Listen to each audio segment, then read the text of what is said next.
जरा मी गडबडीत आता फोर्स ठेवलेला आहे. पोलीस चौकी आम्ही तिथे आता ते दवाखाने तिकडे ते रोडला आहे तर ते आम्ही त्या दवाखान्याला सोडत नाही असं त्यांनी म्हणते. तर ते लोकांपासून आम्हाला सावध राहायला लई मुश्किल आहे. लहान लेकरं सुद्धा गेले तर आम्हाला तिथं हे अजिबात नाहीये. मोठे सुद्धा भिवून जात नाहीये ते साहेब. तुम्ही सांगताय मान्य आहे ते म्हणत नाही मी. म्हणजे आमच्या गावावर त्यांनी आता त्यांना हल्ला केला तर पुढे आम्हाला करत नाही. कशावर आमचं स्वतःच जागा असून आमच्यावर कब्जा करतात त्यांनी. कशासाठी ते विचारावं लागेल ना साहेब.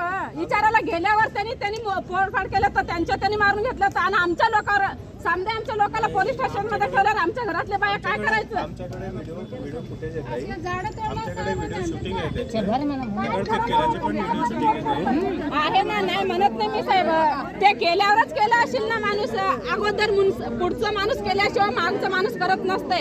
अगोदर तिकडला आल्यावर वार तेव्हाच माणूस केलेला असते. ते त्यांनी विचार करून करावं लागेल.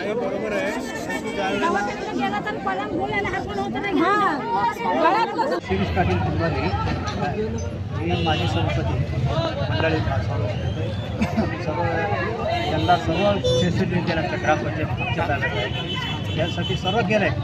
तर काय तर जर किरकोळ ह्याच्यामुळं जर हे झाले त्यांनी काय घरला झोपडपट्टी आणि हे दोन्हीचं नाच आहे तिथे जर त्रास देतात. किराणा नाका याला मारते कुठलं तर शेळी घेऊन जाते.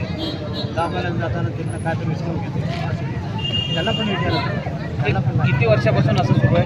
हे काय 5-6 वर्ष अशा वस्तू झालं आहे. या संदर्भात तुम्ही पोलिसांना तक्रार दिलं आहे तर त्यांनी घेतले आक्षेप घेतले त्यासाठी राहिले. बघू बोलू करू जागेचं पाण्यात ते ग्रामपंचायतीकडे जावा असं म्हटलं तर आम्ही बोललो साहेबांना तर काय तक्रार असेल सगळं आम्हाला ते आम्ही सॉल्व करू म्हणून सांगितलं. तुमची मागणी काय नाही? मागणी काय गाव तुम्हाला मागणी काय नाही. आम्ही पण गावात होतो त्यांनी पण गावातच राहले. भाव सरकार राहायचा नवनवीन बातम्या पाहण्यासाठी SB न्यूज चॅनलला लाईक करा, शेअर करा, सबस्क्राईब करा.